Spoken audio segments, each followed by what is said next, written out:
As I scroll through my social media feed, I can't help but chuckle at these videos that are popping up. You know the ones? They always end with a cheeky toodaloo when an employee shuts down some outrageous demand from management. While they're meant to be funny, these clips hit close to home for me, highlighting a serious issue in today's workplace. Now, I cut my teeth in the first in, last out era of corporate culture.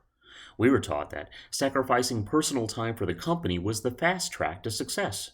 Weekends at the office? That showed commitment. Unpaid overtime? That's how you got ahead. But times have changed, and so must our leadership approaches. The workforce that we're dealing with today has weathered storms we couldn't have imagined when we started our careers. They've lived through economic upheavals, witnessed social unrest in their communities, and navigated a global pandemic. It's no wonder they're pushing back against the notion that their employer owns their entire day. As leaders, we need to recognize this shift and adapt. It's not about squeezing every ounce of productivity out of our teams, it's about fostering an environment where they can thrive. This means leading with compassion, empathy, and a willingness to listen.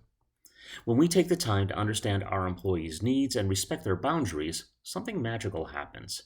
Engagement soars, retention improves, and yes, business results follow. It's a simple equation. Happy, well rested employees are more productive and creative. They're not constantly looking for the exit, but instead, they're invested in the company's success. So the next time you're tempted to ask an employee to skip lunch or work through the weekend, stop and ask yourself, is this request truly necessary? How can I support my team's well being instead? Remember, great leadership isn't about demanding more. It's about inspiring your team to give their best during the hours they're at work. And sometimes that means saying toodaloo Toodaloo. to outdated management practices and embracing a more compassionate approach. Let's lead with empathy and watch our teams and our businesses flourish. Interested in creating this type of strategic leader for your organization? Drop me a line or let's Zoom, and let's keep learning and innovating together.